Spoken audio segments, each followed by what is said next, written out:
आज जो टॉपिक हम डिस्कस करने जा रहे हैं वो है कि बच्चों को मच्छरों से कैसे बचाएं। ये ऐसा टॉपिक है जिसमें पेरेंट्स ज़्यादा कंसर्न होते हैं क्योंकि बच्चों की हेल्थ इससे डायरेक्टली अफेक्ट होती है। बच्चों को मच्छरों से बचाने के लिए सबसे पहला प्रैक्टिस जो है वो हम कर सकते हैं वो है नेट का।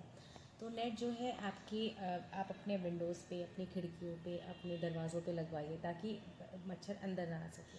जनरली शाम होते होते आप अपनी सारी की सारी खिड़कियाँ और दरवाजे क्लोज़ करिए ताकि मच्छर जनरली शाम के टाइम में बढ़ते हैं, तो हमेशा क्लोज़ रखें।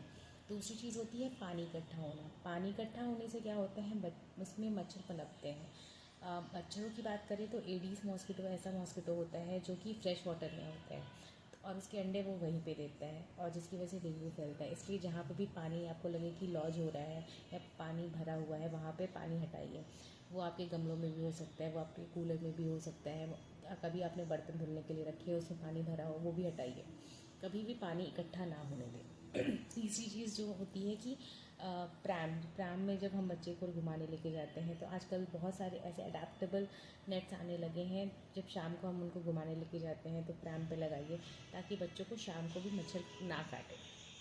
उसके बाद आता है इंडोर प्लांट्स। जैसे कि हम घर में बहुत सारे इंडोर प्लांट्स रखते हैं तो हम अपने घर की शोभा के लिए इंडोर प्लांट्स लगाते हैं, लेकिन अगर इंडोर प्लांट्स रखते हैं तो कभी कभी वाटर लॉगिंग उसमें भी होती है और अगर ऐसा होता है तो मच्छर आने के चांसेस बढ़ जाते हैं। इसलिए हमेशा इंडोर प्लांट्स को हमेशा बाहर रखिए अगर बच्चा आपका छोटा है, ठीक है। और उसके बाद आप देखोगे इलेक्ट्रिकल रैकेट्स आते हैं, ठीक है। मच्छर को मारने के लिए इलेक्ट्रिकल रैकेट्स आते हैं, आप उसका यूज़ कर सकते हैं।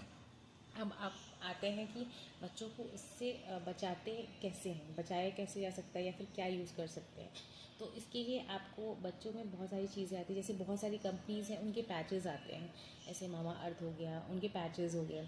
मामा अर्थ के स्प्रे भी आते हैं, ठीक है। और अगर जैसे कि आप अगर स्प्रे यूज़ कर रहे हैं तो इसको हमेशा 15 सेंटीमीटर दूर से स्प्रे करिए और 1 मिनट दीजिए ताकि बच्चे के स्किन में वो अच्छे से एब्जॉर्ब हो जाए। इससे क्या होगा कि बच्चे को आप कहीं बाहर भी छोड़ रहे हैं या फिर बाहर भी लेके जा रहे हैं तो उससे कोई दिक्कत नहीं होती।